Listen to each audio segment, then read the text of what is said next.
На половина од својот мандат владата на премиерот Зоран Заев ги презентираше своите најголеми дострели на домашен и меѓународен план. Преспанскиот и договорот со Бугарија, брзите чекори кон НАТО, слободата на медиумите, стабилизирање на внатрешно-политичката ситуација се само дел од работите на кои е горда извршната власт. Пред 2 години, според премиерот Заев, државата беше вратена од пепелта и повторно родена. Сите политики на власта во минатите 24 месеци придонесоа Северна Македонија да го добие најчистиот извештај од Европската комисија, без ниту една црна дамка во него, вели Заев. Како и во неколку своји претходни обраќања и преку овој форум, премиерот ја повика опозицијата конструктивно да учествува во градење на политиките. Сметам дека Северна Македонија треба да ја градиме и понатаму со консензус од мнозинството од граѓаните. Опозицијата треба да го препознае тоа, да го даде својот придонес и да се вгради во остварувањето на интересите на Република Северна Македонија и во интерес на сите граѓани.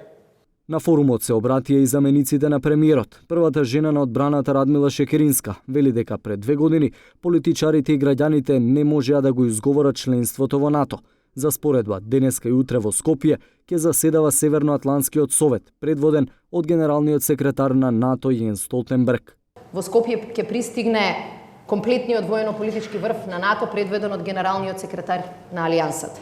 Утре ќе имаме важни разговори за нас, за нашето членство и за нашата иднина. Тоа, да бидеме искрени, пред 2 години беше само илузија. Првиот човек на полицијата Оливер Спасовски ги презентираше низата реформи во неговиот сектор, потенцирајќи дека организираниот криминал и корупцијата ќе бидат во фокусот на сите активности на Министерството за внатрешни работи. Направивме и многу во делот на опремата, набавките, подобрување на услови за работа на македонските полицајци, јакнењето на нивниот интегритет, јакнењето на човечките ресурси. Ги реализиравме минатата година 100% капиталните инвестиции, сега сме приближно околу 30%.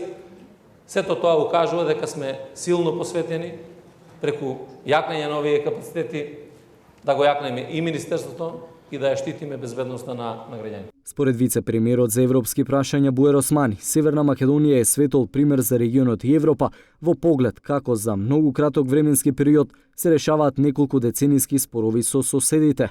И ние сме единствените кои што немаме никакво нерешено прашање со нашите соседи, за разлика од било која друга земја. И имаме добра соработка со сите други земји и кај нив не останува ниту едно прашање да го отворат спроти нас. Економијата како нераскинлив дел од државата не изостана од форумот. Вице-премиерот за економски прашања Кочо Ангјушев очекува дека оваа ќе биде една од најуспешните години на економски план, но за тоа да се случи, економијата мора да биде извадена од дневно-политичката пресметка. Оваа година ќе биде една од најуспешните економски години на државава и сакам само да покажам дека владата има капацитет, има сила да испорача таков резултат. Овој форум кој го организираше премиерот Заев, освен што беше наменет за презентирање на остварените резултати на владата, послужи и да се детектираат слабите алки на кои треба да се стави посебен фокус до крајот на мандатот.